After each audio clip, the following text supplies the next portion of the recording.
Okay, so we are going to be re-entering this same sort of topic. We're going to talk about passages that can be personalized. It's very broad, or it's a very broad array of passages. I mean, basically, whatever the passage relies on the priorities of some entity, which is a person or animal or a group of people or whatever. Like, if there's a protagonist, and you can think as the protagonist in the situation, then pretty much you're going to understand what the priorities are.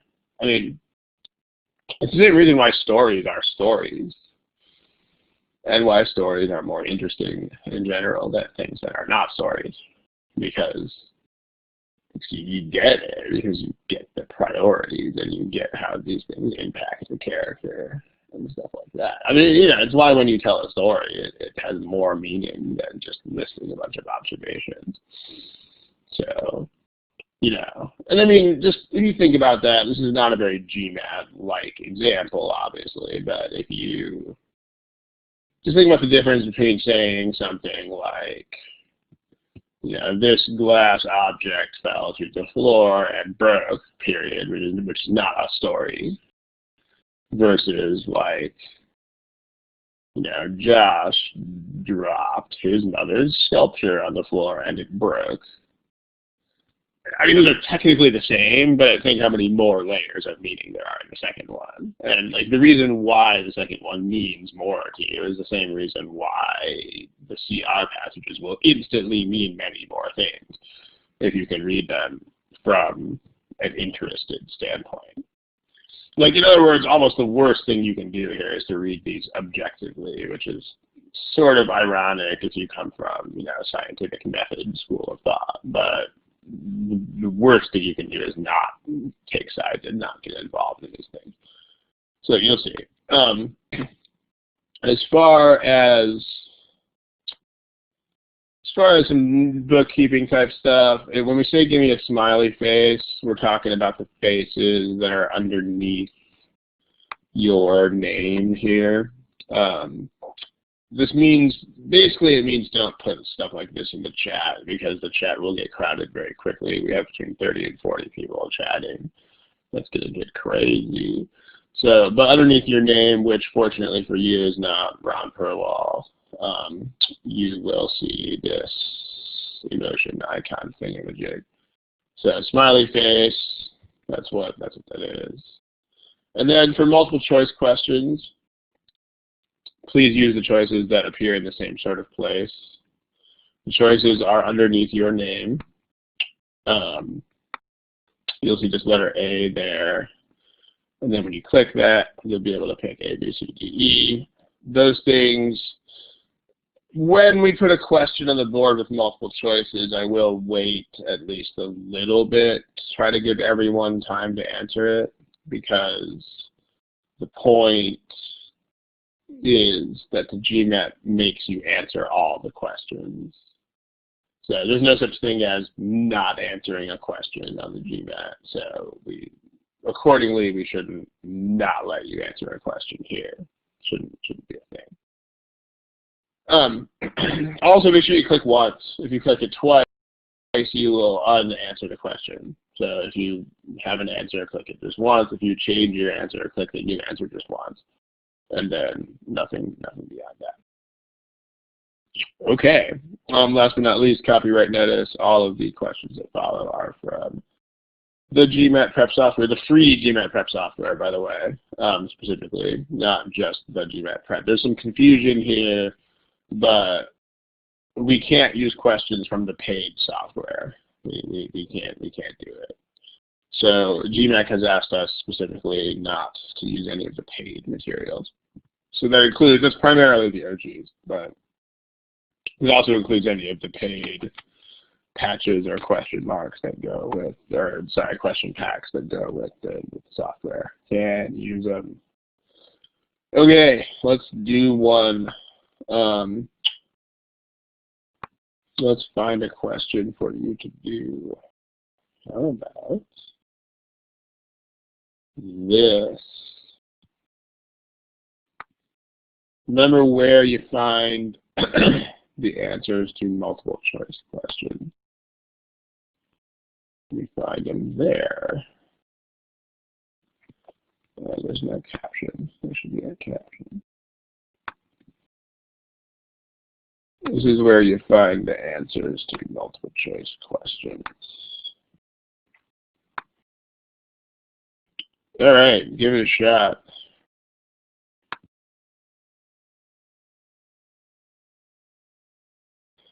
All right, we should try to pick a thing here pretty soon. It's about 30 people here, and fewer than half of you guys picked an answer choice. So let's do it. Let's pick a thing. If you have to guess, then you should guess.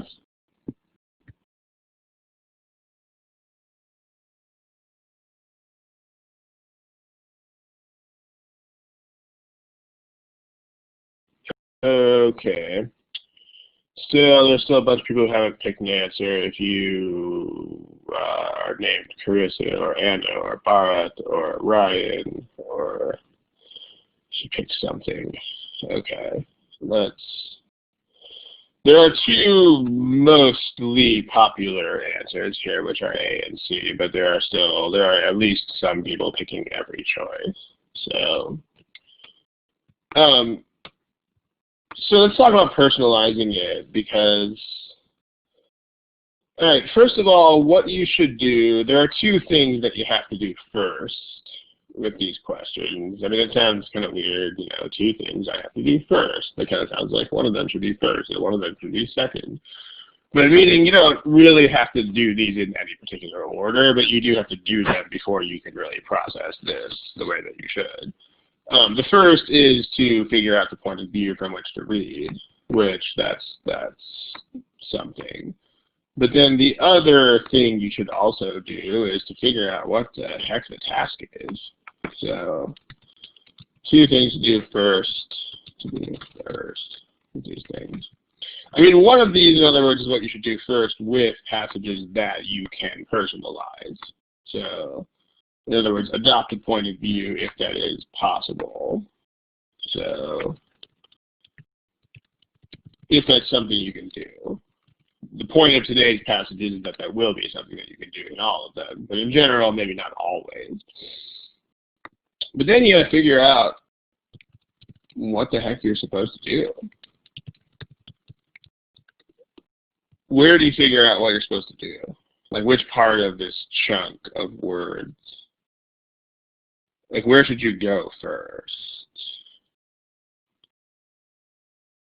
So if the stem means this, then I'm never really sure when people use the fancy words like stem, because I think I've seen some people use stem to mean this, and I think other people use it to mean the passage. So, but the part that ends with a question mark, if that's what you mean, then that's what the point is.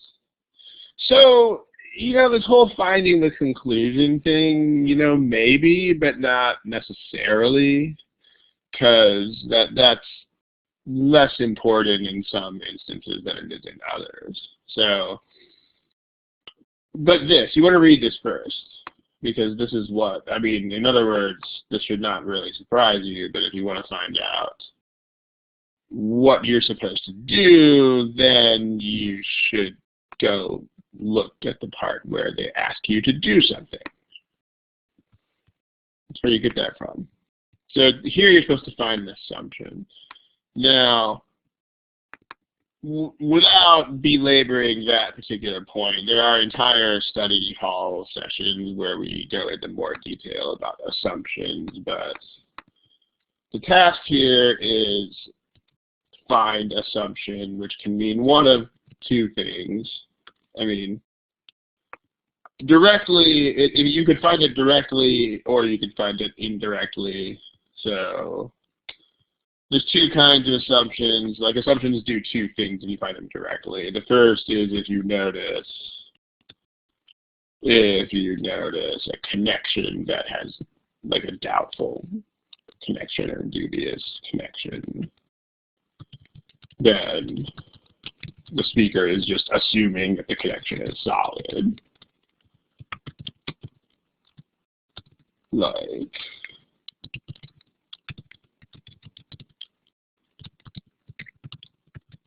if I say you are wearing a suit, therefore you must be an honest person, okay, that would be a very dubious connection. Like I'm making an assumption that people who wear suits are not liars. That's probably a very bad assumption. Maybe a good point. The other kind of direct way to find assumptions is if you can think of a way to shoot down the reasoning. And the speaker is assuming whatever defeats that or dismisses that.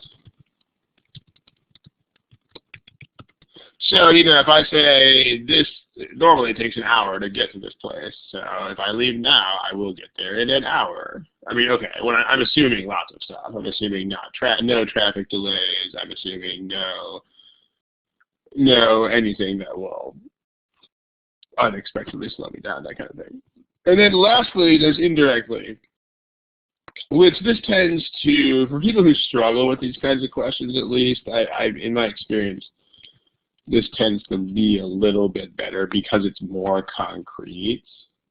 Because remember that assumptions are necessary. So that's what the word assumption means. It means it's something that's necessary even though it hasn't been stated. So in other words, this means if it's false, then the argument falls apart. So what you can do is you can start from an answer choice. You can make that answer choice false, and the argument should be destroyed. And I mean, what's effective here, there's two things that are attractive about this kind of approach. The first is that if you notice, to find an assumption directly, you have to kind of just see stuff. Like you have to notice that there's a connection that's dubious, no one's going to point it out to you, or you have to think of some external way to shoot down a conclusion. Like if I say, I'm going to leave now, therefore I will get to this place in an hour, you need to just think about stuff like traffic because I haven't thought about it, and that's the whole point. So that's a disadvantage there, is that to directly find assumptions, you kind of have to come up with stuff out of nowhere. But to find assumptions indirectly, you just start from the given choices, and also it's usually very, very unsubtle because the correct answer, when you reverse it, will destroy the argument completely, and the incorrect answers will either do nothing or they will, in fact, make the argument better. So, okay, but this is the task. So let's do it this way. Let's make them false. I mean, at least let's keep in mind that's the thing that we can do. So that's what we're supposed to do. Now let's talk about adopting a point of view. And notice you might need to read through the words more than once. You might need to browse them and figure out a point of view and then read them more thoroughly. That might be a thing that you have to do. So, in other words, one big mistake, big, fat, huge mistake that I see a lot is people thinking that they should just be able to read these words in a straight line and then be done. Not really how it works. I mean, if you think about reading anything critically in real life, it's vanishingly rare that you can do that. Like, let's say that you're looking at some sort of, like, let's say you're looking at a contract and you want to figure out whether you can take certain days off, then you're probably not just going to read through the vacation pay section in a straight line and be done with it. I mean, you're going to glance at some stuff, you're going to get some ideas, maybe I can do this, maybe I can't do this, then you're probably going to have to look back at certain parts again, and it's going to be like a dialogue between you and the contract. So, same sort of thing here. So my point is, don't expect to just be like, la, la, la, la, read it in a straight line and be done, because it's probably not going to work that way. Probably not. So, anyway, whose point of view are we even really talking about here?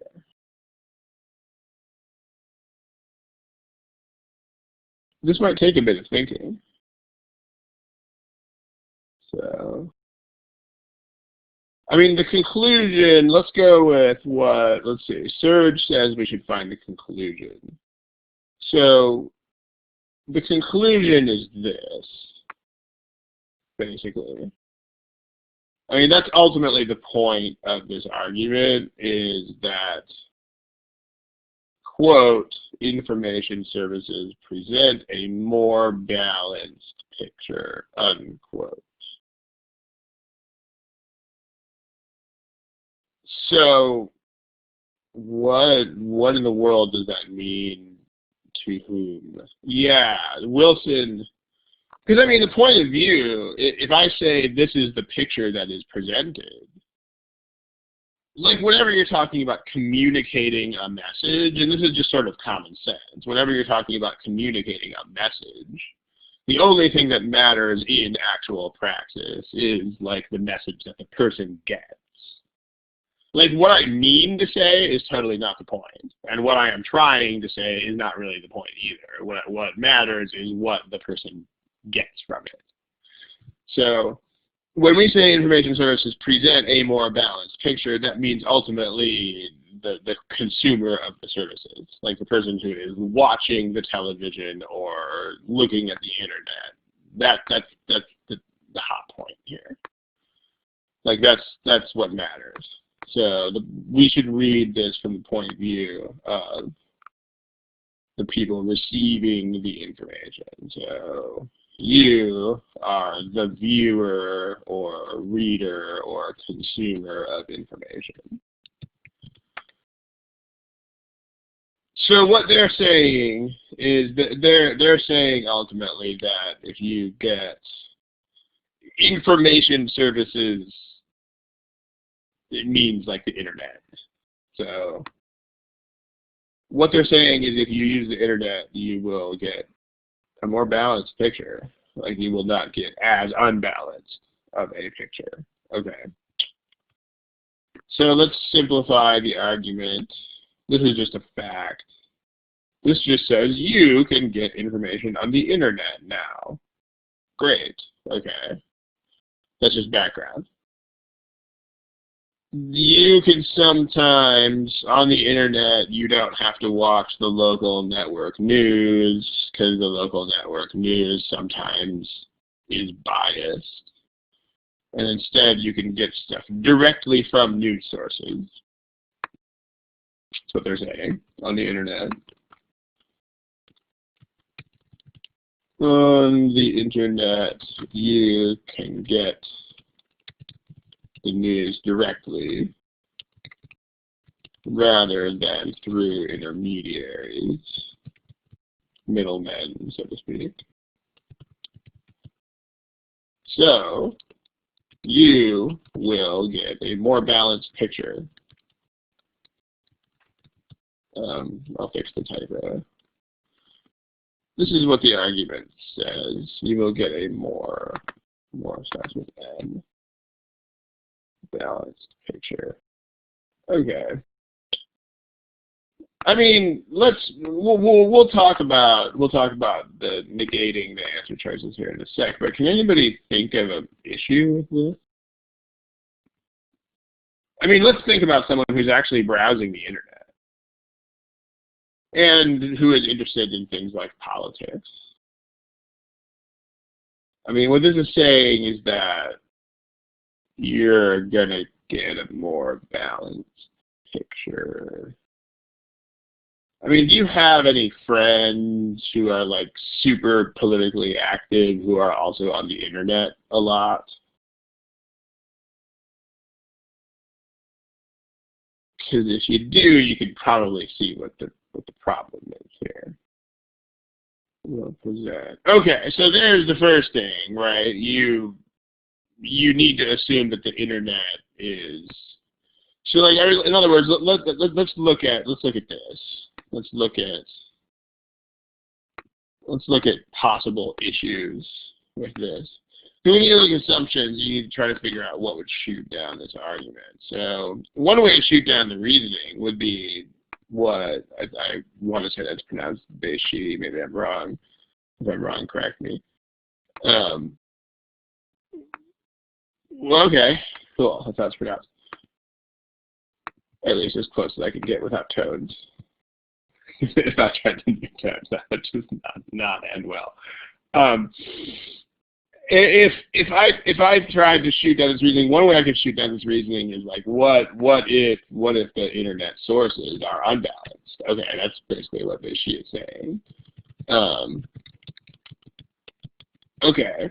I mean, another thing, at least what comes to mind with me, like I have friends who are very ardent about their political views and who also are on the internet a lot, and like balance with these friends is just, it's not a thing. Like if I have friends who are very, very, very liberal and who spend a lot of time on the internet, they will probably spend all of that time looking at very liberal websites. So in other words, there's also that, right? What if the browsing isn't balanced? What if browsing itself, like selection of sites, okay? Or what if it's easier? Or if it's easier to find more of the same type of sites? So,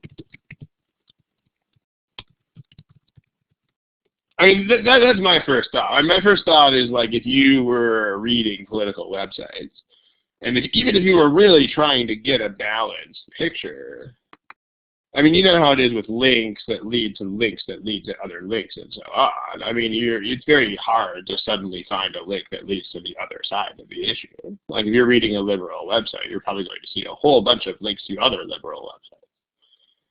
So there's that. Like, so there could be like, what if the whole internet is unbalanced in the first place?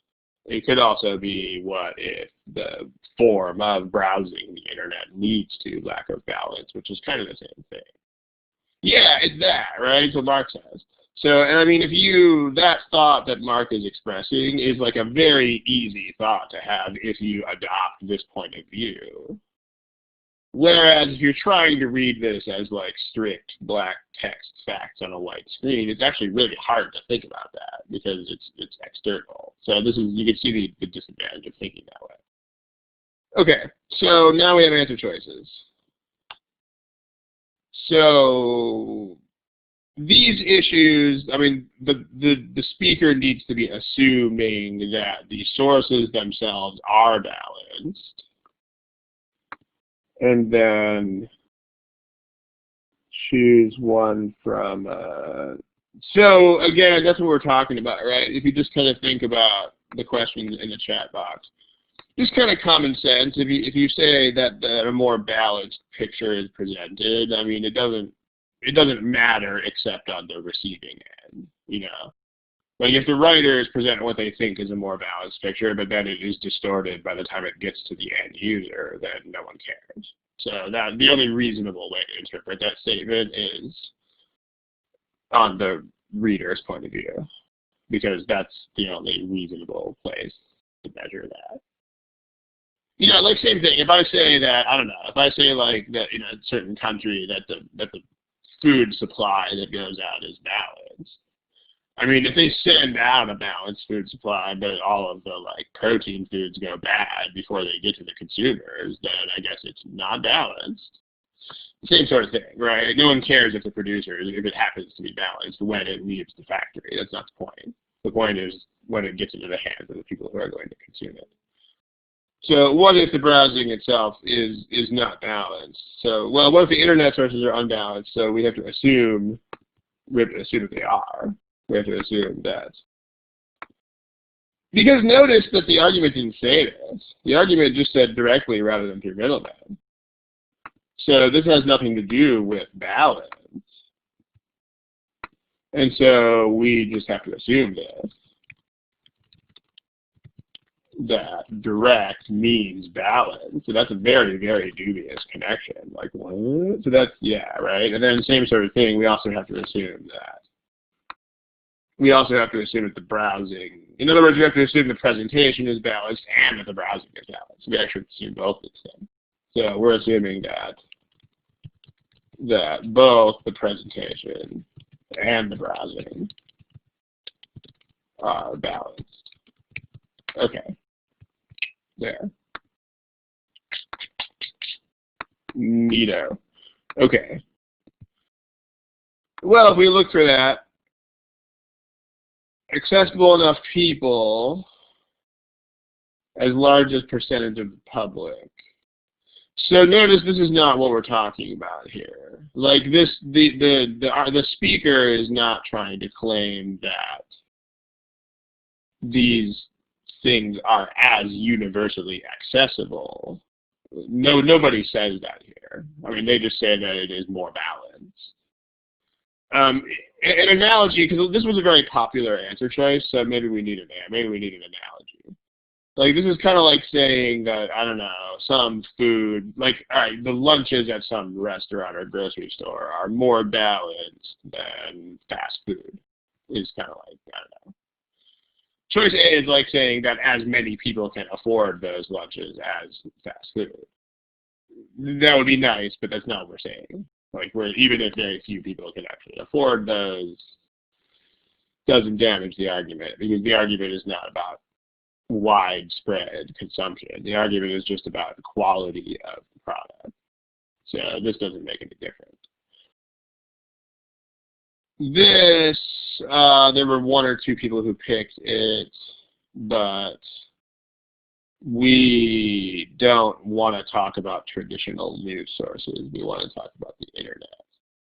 In fact, this whole argument depends on the idea that traditional news sources are not good enough. So anything suggesting that they are goes the wrong way. So B goes the wrong way. Because B suggests that people can do just fine without the internet. That's not the point of the argument. C. There's a lot of words here. You might want to read the core of the sentence, ignoring modifiers or whatever. This says information on the internet does not come almost entirely from groups that share a single bias. In other words, the information is not unbalanced. That's what we need to assume. This is the answer we want. It's not clear that it's probably, this is one of the biggest advantages of doing this negation thing, because the wording of choice C right now is very awkward. At least for me, there's so much negation happening there. There's so much indirectness that it's very hard for me to process that sentence. So, but making it false, this is a very convenient thing to make false. We'll get there in a second. Choice D, traditional news sources are not accurate. That's not the point. The point is nobody is saying that traditional news sources lie or distort. That's not what anybody says here. What people are saying is just that they don't present everything, like they omit certain points of view. So that's why this is not a thing. It's just not what the argument says. Because remember, assumptions have to be necessary. Like if you randomly added choice D in there, then it might seem to strengthen the argument, but that's not what assumption means. Like assumption means necessary in the current argument. Like the current argument depends on it. So, are you talking about choice C, Kanai Garage? If you have issues with that, then one way to attack that is to take another approach, which we'll do in a sec. Because if the sentence itself is a negative, then making that sentence false is usually very easy and convenient. So we'll get there. So let's table that question until we look at negation. Most people who get information from traditional news sources, like E is kind of like B. I mean, again, E is saying that the problem with the traditional sources doesn't even exist really in the first place. Like both E and B are saying that if somebody was getting their news from traditional sources, but was a careful enough thinker, then they would be fine. because the other thing is, because assumptions can't go against what you're saying. I mean, that should be basically common sense. But my point here is that traditional news sources are not good enough. So anything that suggests that traditional news sources are good enough in the hands of capable people is not an assumption, because it goes against what I'm saying. So, C, like cat. Now let's talk about negation. Let's go ahead and make these things false. Let's do that. And then along the way, we'll probably address that question about whatchamacallit, the convoluted sentences or what have you. So here is the question. Choice E is not there for some reason. Let's fix that. All right, there they are. And then let's do this method of negation, because that's what assumption is. Okay. So if you negate A, then basically it's still irrelevant. Like A says, right now A says that the news gets out to as many people as the traditional sources do. So if you make this false, then the internet news doesn't reach as many people. But again, this is still not relevant. This is still not the point at all. Like, this is not an argument about widespread dissemination. This is just an argument about the quality of the product. So, I mean, in fact, even if only 2 people have internet access, this argument is still unaffected by that. So, still irrelevant. Smiley face, if that makes sense, because a lot of people did pick A. If you picked A, then, because this is where personalizing it is going to help you. I mean, if you are the consumer of information in this problem, if you understand what the words are saying, you'll understand that they're telling you, like, the picture that you get is a more complete picture. It doesn't mean that all of your neighbors get the same picture. So you can be the only person with internet access. That's fine. So B, if you make B false, I mean, let's do B and E at the same time. Not enough room here, so I'll do it down here. If you make B false,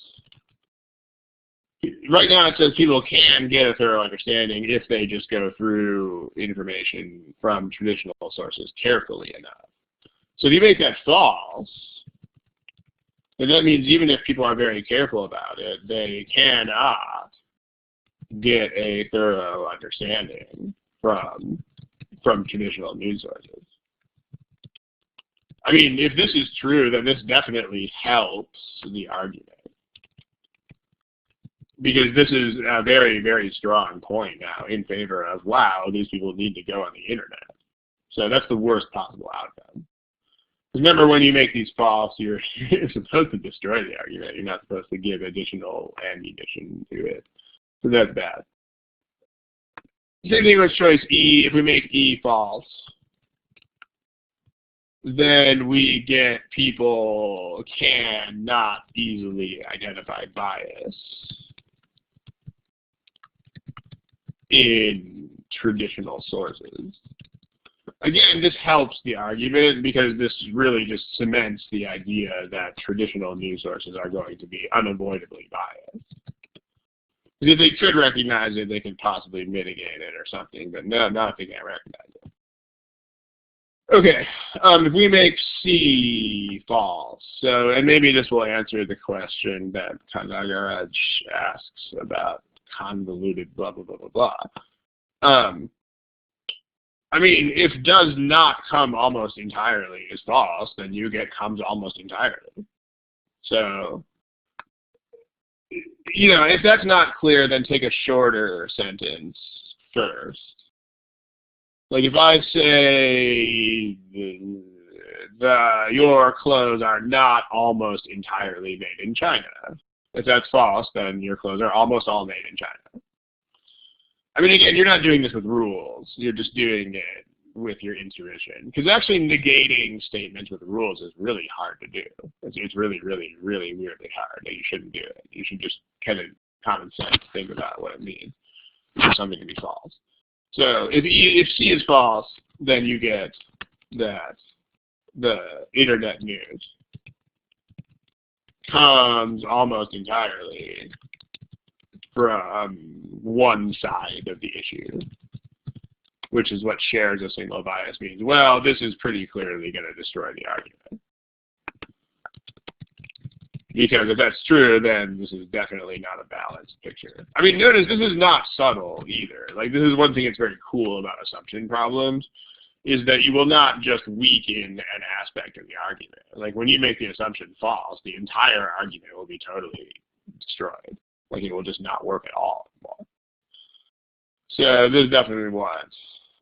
Last thing is D. D says that traditional news sources are accurate.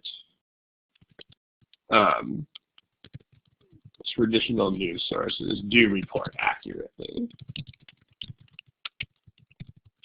See, here's the point, though, right? Again, that has nothing to do with the problem. The problem is not accuracy. The problem is selectiveness.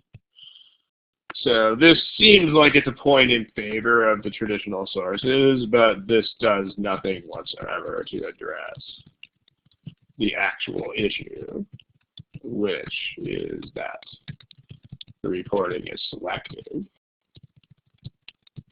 not inaccurate. So, I mean, in other words, that's not what they're saying. They're saying the news only gives you one side.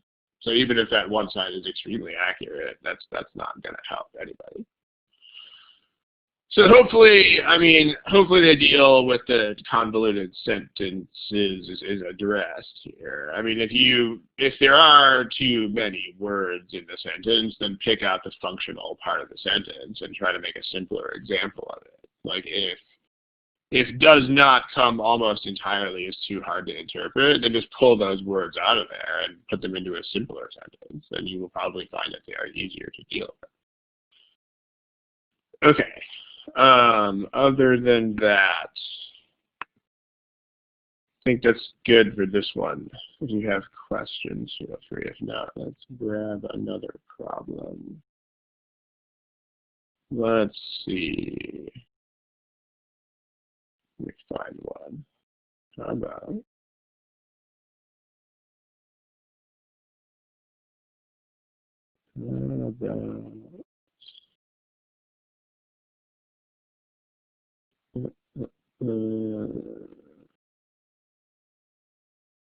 let's see. How about this one right here?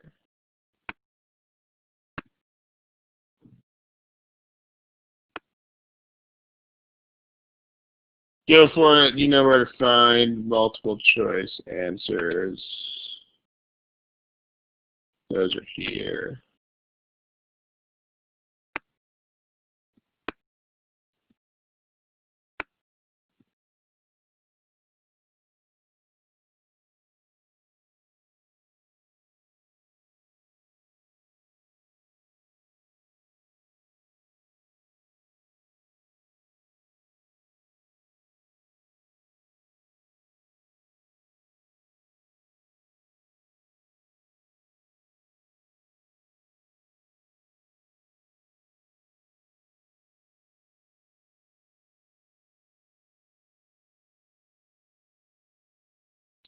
Okay, let's try to finish this one up real quick.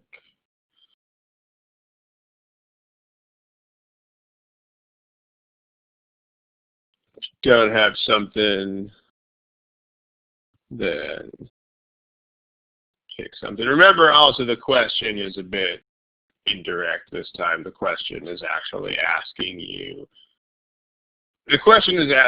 for something that would specifically be a wrong answer if it did not say accept. So, all right.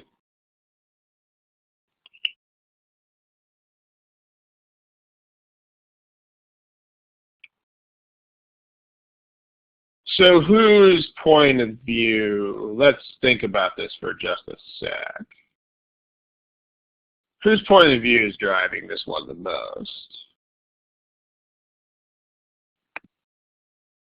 What we're thinking about is this. We're thinking about how something could have resulted in increased sales.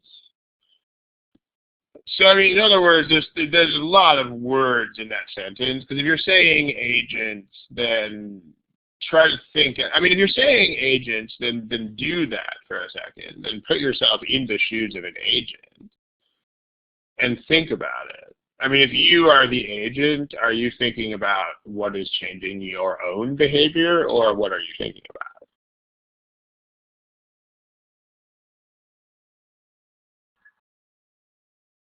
If you're an agent, yeah, if you're an agent, the very first thing you're going to do is think, does this mean that the person will buy insurance from me? So, I mean, so meaning if you think as the agent, you're not like wrong, but it's a stepping stone. It's like a middle step, because ultimately this problem is not about what the agents do or don't do. I mean, you know what they do, and that's not the point. The point is, what are the consumers doing? The point is, like, are the consumers buying additional insurance? So, an increase in sales is a thing, but that's not really a point of view, because sales are not a person or thing that makes decisions. So, but increase in sales means you should translate that into whose choice is that. I mean, increased sales are always the buyer's choice. I mean, the only time that they are ever not is if it's some sort of compulsion, you know, like the state of California makes you buy insurance for your car, or, you know, the communist government makes you buy food from the state store. Unless it's something like that, it's always the choice of the buyer. If you ever talk about sales or not sales, the consumer is the end of that. So ultimately this means, why are the consumers buying more insurance? Because of this plan. All right, so, and what you're doing is, like, basically the old plan was sell more. The new plan was make the consumer smile. Okay, and so then why are consumers purchasing additional insurance? So you're the consumer, is the point, who is at least thinking about, or at least who is considering buying insurance. So why is this policy, where the policy is to make you smile, helping? Yeah, so, I mean, because notice you'll immediately think of some things. Like what Mark says is that high-pressure sales really sucks for a lot of consumers. It just turns them off. So that would be one very good reason, is that low-pressure sales are just inherently more appealing than high-pressure sales. So absolutely, right? So why is this policy helping? So A means that you, like, your friend actually told you about this insurance agency because they were so happy. So this means that you are now going to consider them, and you would not before. Like, if you're the friend, then you are now a potential consumer, whereas before you weren't. So you are now a new potential client. So this definitely helps. It helps, which means to this answer, it is the wrong answer to this question. B is probably the, I mean, no one picked B because B is so straightforward, right? I mean, because you listen to them, they were able to, like, sell you more stuff. All right, well, that pretty much tells you directly, right? They sold you more stuff. This says that the agents did not fill out the paperwork. Well, that doesn't. This goes the wrong way. It just means that they took longer to fill paperwork out. So I mean, no matter, I mean, you could spin this so that it would be bad or irrelevant. It just depends.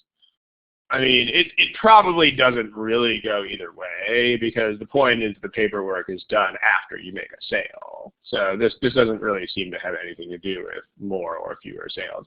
But that's not the point. The point is you don't need to think that much about it. The point is that it should be dreadfully obvious that this is not a point in favor of more selling. I mean, it just isn't. It's either neutral or bad. I mean, if the sale is done before the paperwork, it's neutral. If the sale doesn't go through until the paperwork is finished, it's bad. So this is definitely not the right direction. Notice, in other words, the point is you don't need to split hairs over whether something, so because it's the wrong answer, that actually makes it the answer we want to this question.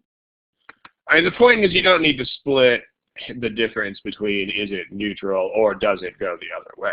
Like if the question is does it help, as long as you establish that it clearly does not help, you're good. This one is sort of like A. I mean, this just means new clients. So in this case, it's not friends. In this case, it's people who were pissed off at other agencies. But it doesn't matter. It means the policy brought new clients. Made it rain. And then choice E, lots of words, but the core of the sentence says customers approach the agency to buy more insurance. So new clients and or additional volume of sales. That's good, which means to this question it's the wrong answer. All right, any questions about this? Okay, so let's go back to, you guys didn't have as many issues with this question as you did with the other one. So let's kind of go back to this thing here real quick about, because this whole notion of convoluted sentences, let me go back to that in the chat box. Somebody asked about, where was that? There it is. Okay. So let me just toss out a sort of random suggestion. The first thing that I'm going to claim, and maybe I'm wrong about this, but my experience shows me that I'm probably not wrong about it, which is that this tends to be an issue mostly in assumption questions. And does anybody have any idea why? It's not because they are jerks when they write assumption questions. I mean, if that's what you're thinking, then not really. Because remember, with words, these guys tend to be very, I mean, they do tend to write things as straightforwardly as possible. I mean, that tends to sound surprising to a lot of people because a lot of the words are dense and hard to read, but that's not their fault. There's not really a way to make them easier to read. But does anybody know? Yeah, it's that, right? Because notice that most assumptions do something like this. And so you have, like, by definition, most assumptions are dismissing other ideas. So most assumptions are negative statements at least once. And then if the thing they are shooting down is like a negative qualifier or something like that, then you might get a negation of another negation. You know, like if you know what I mean? Like if you, sort of like that one about in this last problem, like this does not come almost entirely from. I mean, that's chunky, but you can't really simplify that. So, I mean, so here's my suggestion. My suggestion is to just try to, and there's going to be a couple of benefits from this. Like, think through your own everyday life, which is probably the ultimate in personalizing arguments, for instances that could be made into these problems,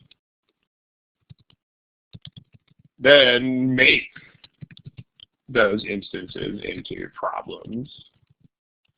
Like with, I mean, at least with a stimulus and a correct answer. I mean, you don't necessarily have to make incorrect answers, because that's a different skill set. But, and then just try to internalize how the problems work. And I mean, notice I'm specifically not using the word study, because for the most part, this is not conscious studying. For the most part, you're going to understand perfectly well how this works when you pull examples from your own everyday life.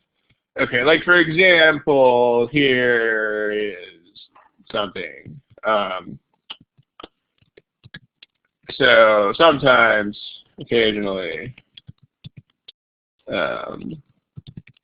Ron goes into fashion outlets during the discount sales and purchases large volumes of women's garments in very large sizes.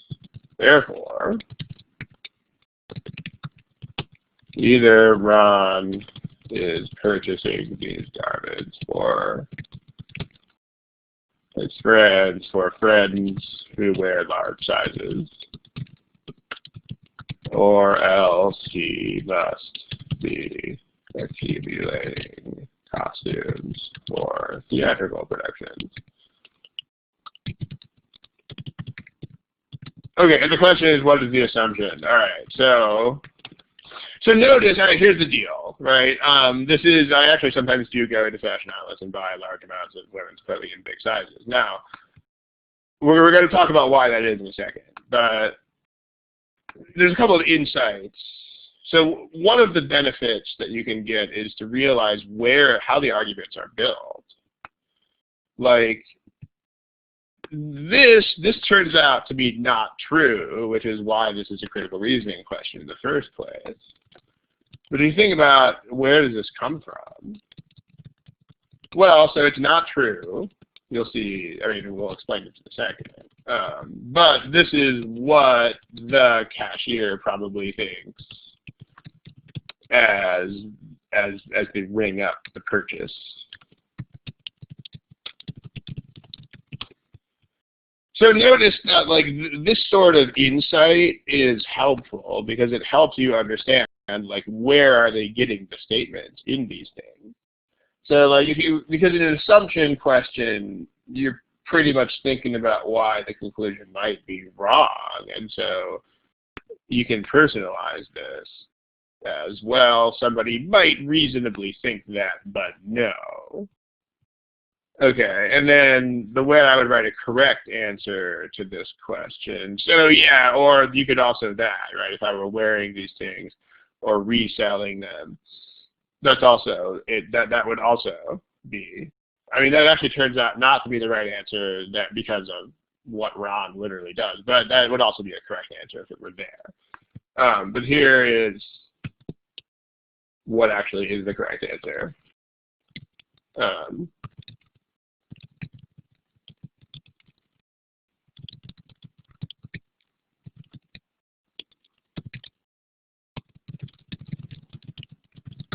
Yeah. So, I mean, the truth of the matter is that, and then this would also explain the big sizes really nicely because they have more fabric. So, like, what I'm actually doing with these things is I'm buying them and basically using them as bolts of fabric.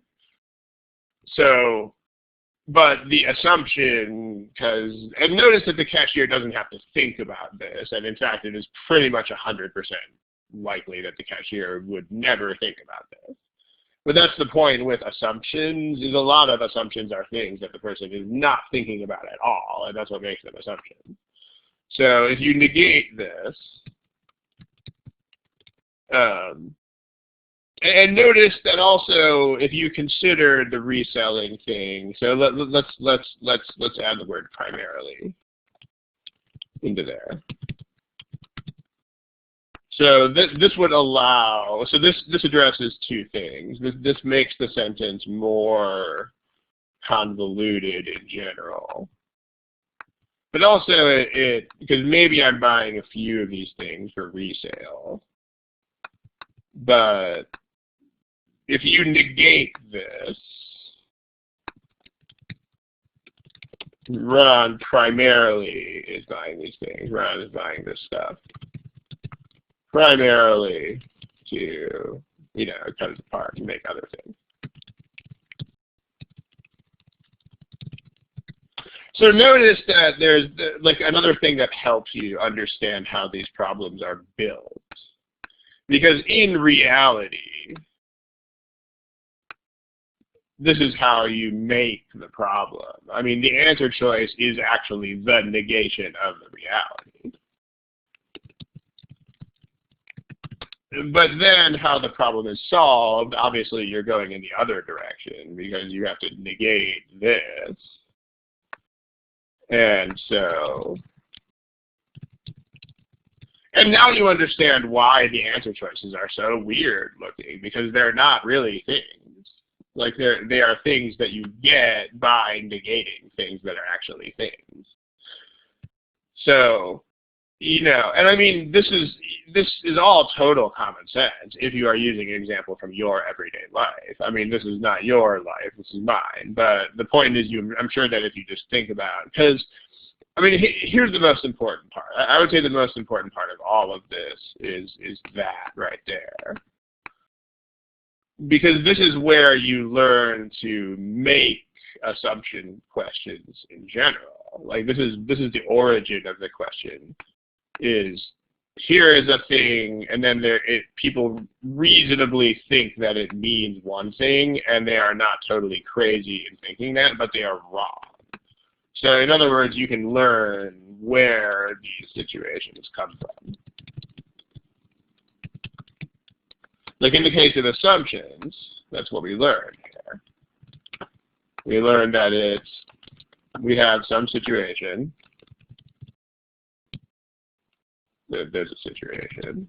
Someone interprets it in a way that is reasonable, but wrong.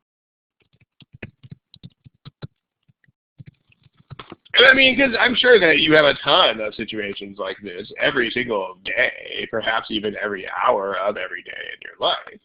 So like as soon as you make up one of these, you should be able to make up hundreds of them. Because if you can find any situation at all in your life where somebody was reasonable but misinterpreted things, you got an assumption question. And you can make one. And then when you make it, you can solve it, and then you can understand how this works. And then, I mean, my promise to you is that if you do this a few times, and if you put enough effort into it, then when you come back to questions like this, you will suddenly find them a lot easier. Because now you're going to understand basically every side of the creation of the problem. And so, it'll really help the most with stuff like this, because then when there are sentences that are basically weird sentences, now you're going to understand why they are weird sentences, and that will help you process them much more quickly. Because what you should never have, and I mean what you should really not ever have, is like a weird sentence that is inherently weird. Like, I mean, if you have a weird sentence, it should always be related to a non-weird sentence in some straightforward way. Like in the case of assumptions, if the sentence itself is weird, then the negation of the sentence should be not weird. And in other instances too. So that's the point. And like if you ever see questions like this, you shouldn't just be like, well, how do I read weird sentences? Because that's sort of like just sticking a Band-Aid on it. Right? I mean, it might help you, but it's not going to address the real issue. Instead, you should think, obviously not during the time of solving a problem, but when you review and when you do stuff like this, you should think about why are these weird?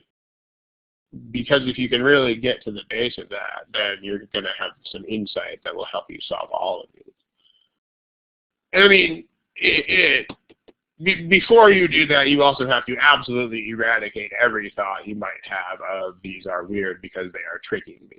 Because just remember that does not ever, ever, ever, ever, ever, ever happen. There are no trick questions. There are no trick wordings ever, ever. Just as this is not a trick. I mean, this is the simplest way that I can write this. I cannot write this in any way that is simpler. So if you have that idea in your head, don't. It's the wrong idea. Get it out of your head. And then you'll have better time with these things. So smiley face in general, if this makes sense.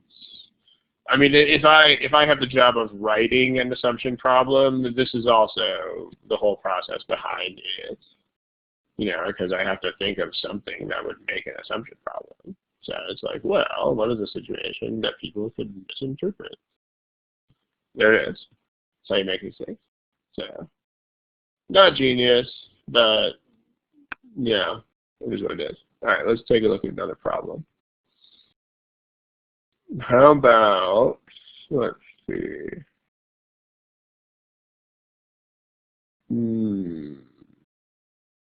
How about,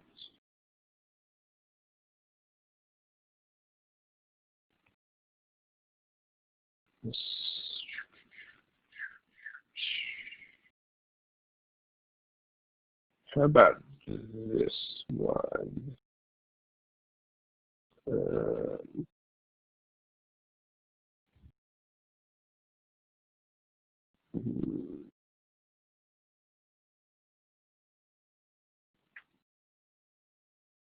You should see a problem right there on the board. How about this one?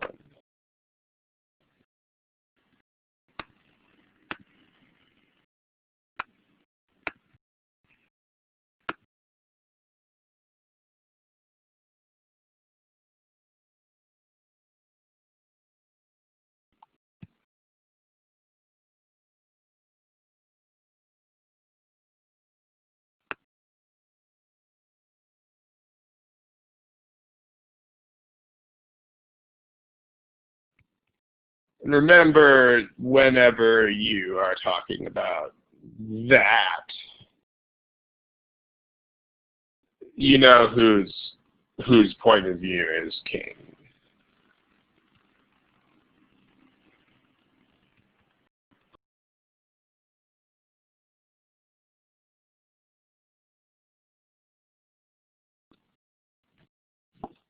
Okay. There are two overwhelmingly most popular answer choices here. Those are C and E. We have like two people who are picking other things, but for the most part, it's a contest between C and E. Okay, people who are asking about difficulty level, if you've watched very many of the recordings of these, then you know what my answer is going to be, but the answer is it doesn't matter. It doesn't make any difference. In fact, ironically, just the fact that you are asking this question is proof that the answer cannot possibly help you at all, because if you have to ask it, guess what that means? That means you don't know. And you won't know. Cannot help you. I mean, you can't plan a strategy around things that are unknown and indeterminate. This is important because it's a distraction, and it is a major, major, big, huge distraction. I mean, you really need brain power to solve these things. And if you, like, here's my stupid but effective analogy for this. Let's say that I'm going to shoot a gun at you for 5 minutes, and you have to dodge the bullets because you don't want to die. If you are spending any % of your brain power thinking about how difficult was that last bullet to dodge, or about what % of the bullets have landed in this part of the room, you know what? You're probably going to die. if you are not using 100.00000% of your brain for where is the next shot going to hit, let me get out of the way, you're going to die. I mean, this is the same sort of situation. I mean, if you're spending any brain power thinking about difficulty level, oops, you just lost brain power to actually solve the problem with. So don't do it. It's not relevant. It's not big. I mean, every problem is a worthy opponent. You should respect all the problems. It's pretty much the deal. Okay, this problem. So let me make this a little bit concrete. I'm going to choose examples sort of carefully here, but does anybody know this company that I'm going to write here?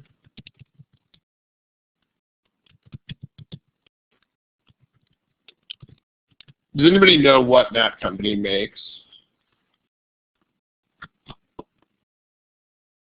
They make the BlackBerry. Okay. So let's use that as an example. Because I bet most of you didn't know that. I mean, if you're Canadian, you're probably more likely to know that. And if you're in that industry, you're more likely to know that. But random people don't know that. So, and then let's also make this, say, smartphone. Because, I mean, notice, the reason I'm choosing this particular example of all the examples in the world is that choice C is all about people didn't know that this company makes this brand. I mean, that's kind of the point, right? It'll help you think. It'll help you personalize choice C. And I think you know where this is headed, but it will make you realize pretty quickly that choice C is not the right answer because it doesn't matter. But, okay, so smartphones. And I mean, this is the other thing. Like when you review the problem, it's really worth it to think very extensively and carefully about specific examples that will help you understand how this stuff works. So, okay, sales of smartphones have increased. I mean, because they have, right? People are buying smartphones like pancakes. In order to take it, so RIM plans to make more BlackBerries while already advertising them a lot, because this is also, a BlackBerry is a good example of both of these things. It is, everybody knows what a BlackBerry is, so it's already widely. It's not like no one is like, whoa, I've never heard of that. It's so cool. I mean, we all know it. We all know what BlackBerry is, but not everyone knows the parent company. Okay, so you are the consumer. You are the consumer, okay? You're looking to buy a smartphone. So we want to know, we want evidence that they're going to make more BlackBerries.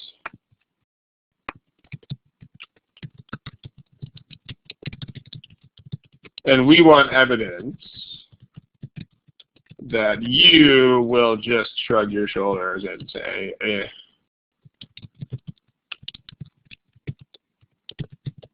And then buy another phone.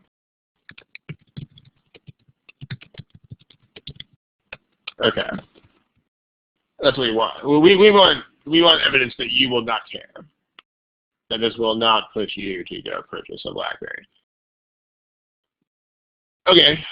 I mean, you might think about reasons why this would. I mean, notice that the only thing they're doing is making more of them. So, what would actually be the only reason why this would lead to additional sales? Like, remember, you're the consumer. If this matters, what's the only possible reason that this could matter?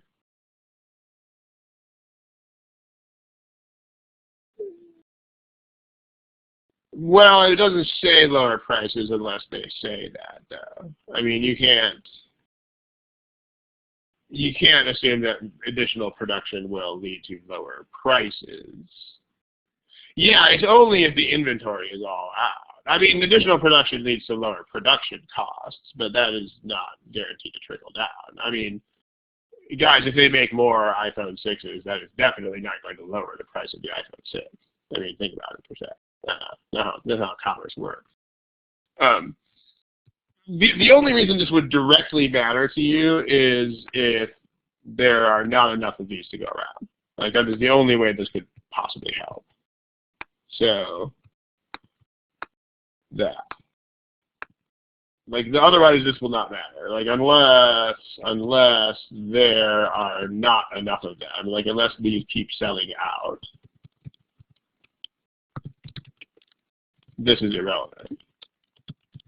So therefore, what you should do is you should try to narrow down what the answer is. So there are only two possible ways to answer this question, which are, two possible types of correct answers. The first would be that they directly deny that they are selling out. Like in fact, there is already excess inventory. Which would directly work against this.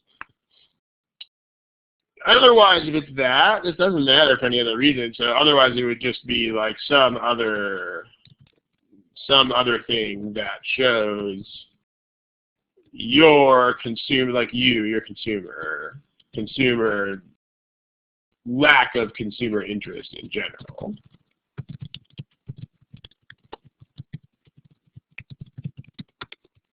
I mean, these are the only two things that could have any bearing on this issue. Because notice that all we are doing is increasing production. Not lowering the price, not changing the quality, not changing the product, in fact, in any way at all. And also advertising is already extensive, so we can't really budge that either. So this is it. And I mean, you should also do this with critical reasoning in general. You should try to predict as much as you can what the answer is going to do. As long as you are still open-minded about other possibilities. Like, what I mean by that is, if we go back to my example about buying fabric, where was that? Here. So one person in the chat box mentioned the possibility of like wearing these things or reselling them.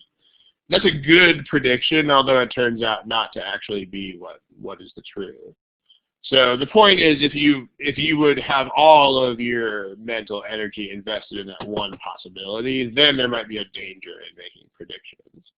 But if you could predict that, but still be open to possibilities like this, then predicting is either good or neutral, and you should do it. I mean, that's really a personal quality. Like, if once you've made a prediction, you are just not open to other possibilities, if that's a personal trait that you have, then you should realize that making predictions will be dangerous. On the other hand, if you tend to still be flexible after having made a prediction, then not dangerous. I mean, that's not really binary. Most people are somewhere in the middle of that. But you should know where you stand, because that's going to be an important personal angle of it. So, okay. Blackberries.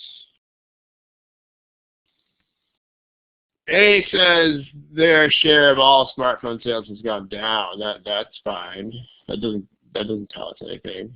I mean, that maybe just means that the other smartphone manufacturers are doing even better, but this doesn't help shed any light on the issue. What is this?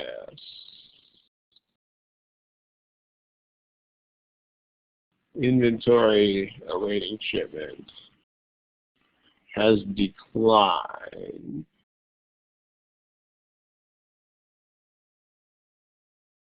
What does that mean? Awaiting shipment to retailers. This means they're doing what faster than they're doing what? Yeah, this means that they're shipping them faster than they're making them. So this is a wrong way answer. I mean, this actually points. It's not as dramatic as they keep selling out, but that's where it is headed, right? Like this would mean they're shipping out. They're shipping them out faster than they're making them. So this would actually go to show that it would be a very good idea to make more of these things. Okay, now C is the reason why I chose the particular example of RIM, which is a company that very few people have heard of, and the BlackBerry, which is a brand that everybody has heard of. She is saying that everybody knows what a BlackBerry is, but relatively few people know that it is made by a company called RIM. And you know what? Absolutely nobody cares. There's no reason to think you would care about this. So not relevant, because the name of the parent company. Why would we even care about that? I mean, notice, see, if you're like layering random assumptions on top of this, then you can get in trouble. Like if you, like if I chose, like, I mean, I don't think Apple really has subsidiaries, but like if Apple owned some company that made a product, and if people didn't know that was made by Apple, then that might matter, because like a lot of people are like, oh, if Apple makes anything, it is the best thing ever made. But see, the thing is, that's why I chose RIM as an example, because this is a company with which nobody has a knee-jerk reflex of like, yay, or oh no. I mean, it's just kind of random and no one really has an opinion about it. So, and the problem doesn't tell you that Mammoth is any sort of name that has a good or bad knee-jerk reaction from the public. I mean, if you were told that people have the utmost trust in this company called Mammoth, in the same way that lots and lots of people have the utmost trust in Apple, then this would be the right answer to the question. Because then this would mean, oh, hey, if you tell them that Apple makes this product, they will totally buy it. But not Mammoth. Mammoth, what's that? What's RIM? No one cares. Or at least there's no reason to assume that people would have any particular reaction of trust or not trust. So a smiley face, if this makes sense.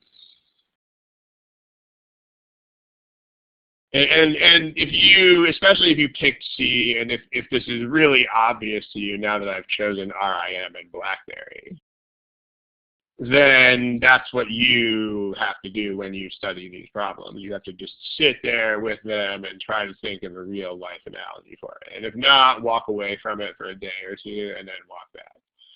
Also, try to put blanks, right? Like, don't just try to think of the analogy straight unless you can come up with it quickly. Like, put a blank where it used to say Mammoth. Then come back to it in a week and try to fill in the blank with something. You know, then that might make it easier. So, okay. Choice D is, well, that's nice, but there's no reason to care. I mean, looking at percentages of, like, A and D are bad for the same reason. I mean, we don't really care about market share. We just care about whether we can sell more phones than we currently sell. So that has nothing to do with what is the current market share. Doesn't make any difference. Okay, and then lastly we have E. I mean, E says that even though they've gotten cheaper, people are buying fewer of them. I mean, that's definitely a general indicator of lack of interest. So that's what we want. It's the only choice that even goes in that direction. I mean, notice that, I mean, you could probably argue that this choice is not absolutely 100% perfect in the sense that it doesn't guarantee things. But that's not the point of these problems. The point of these problems is that they will have 4 answers that are completely wrong and then 1 answer that is right. Like if you think about this question, if you're the consumer, you have irrelevant, wrong way, irrelevant, correct answer. It's always white, white, white, white, black. There should not be any gray. I mean, worst case scenario, it's going to be white, white, white, white, and like very dark gray. And then you pick the choice that is very dark gray. That's how it works. So, you know, and this is definitely an instance where it is white and white and white and white, and so it doesn't matter. If you think this is black, if you think it's very dark gray, you still pick it. And that's how these problems work. So the other object lesson there is that if you if you think it's confused between two choices, like if you were down to C and E here, it's much more of an issue of cleanly eliminating C. Because the wrong answers are going to be completely 100% wrong. Like they're not going to be like a little bit less correct. You know, you could probably argue that E is dark gray instead of black, but there's no arguing that C is anything but white. And that's my point. So, all right, Nito, well, it's overtime. Okay, I gotta run here, guys. But some valuable lessons there. Notice if I had to really summarize the generalities that I made today, I could summarize them by saying that you need to be really an active participant here. You know, like I'm talking about making problems from your real life, and I'm talking about making analogies. I mean, the CR is not the kind of thing that you can just study examples made by other people and get very far by doing that. That's not really a thing. It can be dangerous if your prediction assumption closes your mind off to the actual right answer, right? Like in the problem about buying the used clothes or buying the discount clothes. Like if you are looking only for the idea of resale or wearing them, then if that's going to make you see the fabric thing and be like, oh, irrelevant, not what I predicted, then that's bad. So in other words, if you think, because like the point is that there's a lot of different ways to do this. So if you come up with X, which could be right, but then I give you Y, which also could be right. The deal is that if X makes you less likely to realize that Y is right, then X is a bad thing to do.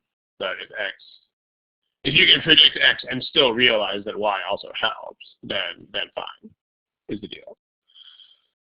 Okay. Let's quit. I seriously have to jump here, guys, but thank you. And next one of these is in 2 weeks. After that, there's a little bit of a hiccup in the schedule. I think there's a 3-week break before the following one. It's on, the next one's in 2 weeks, and the one after that is on, I want to say September like 10th or something, because I'm doing some traveling on the Thursday that is 2 weeks. But it'll be posted. The next one's in 2 weeks, and then we will go from there. The right answer here is E, like elephant.